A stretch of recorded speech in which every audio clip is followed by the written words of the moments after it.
आप कभी विश्वास नहीं करेंगे कि एक बच्चा कितना क्रूर हो सकता है। सिर्फ इसलिए कि वह एक छोटे लड़के के साथ खेलना नहीं चाहती थी, उसने उसे एक सुनसान जगह पर ले जाकर उसका कान इतनी जोर से खींचा कि वह दर्द से चिल्ला उठा। फिर उसने उसे छोड़ा। उसने सोचा कि इससे वह डर जाएगा, लेकिन अगले दिन वह ऐसे वापस आया जैसे कुछ हुआ ही नहीं था। परेशान होकर लड़की ने फिर से कोशिश की। इस बार उसने उसका सिर पानी में धकेल दिया, ये सोचकर कि वह आखिरकार सबक सीख जाएगा। लेकिन उसकी क्रूरता ने उसे तोड़ने के बजाय उसके अंदर कुछ जगह दिया।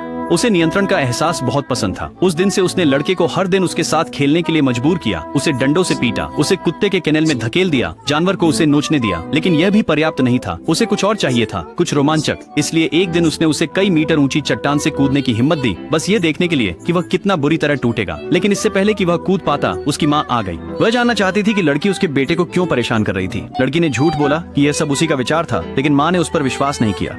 जल्द ही लड़के का परिवार कहीं और चला गया। 10 साल बीत गए। लड़की केसी बड़ी हो गई थी। उसने अपने बॉयफ्रेंड जैक को अपने बचपन के बारे में बताया। उसने इसे हंसी में उड़ाते हुए खुद को एक बुरा बच्चा कहा। जैक ने इसके लिए उससे नफरत नहीं की, उसने उसे सांत्वना दी। लेकिन केसी के पास कबूल करने का एक और कारण था। वह ब्रेकअप करना चाहती थी क्योंकि वह उस लड़के डेविड से फिर से मिल गई थी जिसे उसने कभी सताया था। डेविड अब एक आदमी बन चुका था। उसने गुस्सा नहीं दिखाया, इसके बजाय उसने केसी से उसकी गर्लफ्रेंड बनने के लिए कहा। केसी ने सोचा कि उसने अपना राजकुमार पा लिया है, लेकिन उसे अंदाजा नहीं था कि यह उसकी बदले की शुरुआत थी। उसने जैक को छोड़ दिया, डेविड से शादी की और एक बेटे विलियम को जन्म दिया। लेकिन फिर डेविड बिना कोई निशान छोड़े गायब हो गया। शुरुआत में केसी ने विलियम की परवरिश में खुद को झोंक दिया, जब तक कि एक दिन उसने देखा कि वह बचपन में डेविड की तरह बिल्कुल वैसा ही दिखता है। वह पुरानी विकृत इच्छा फिर से लौट आई, चोट पहुंचाने की, सताने की। जल्द ही विलियम उसका निशाना बन गया। उसकी चीखें केवल उसकी बीमार खुशी को बढ़ाती थी। और फिर उसे समझ आया, डेविड का गायब होना त्याग नहीं था, यह बदला था। वह चाहता था कि वह फिर से क्रूरता में डूब जाए, अपने ही बच्चे को यातना दे और अपने जीवन के बाकी हिस्से को अपराध बोध में डूबकर बिताए।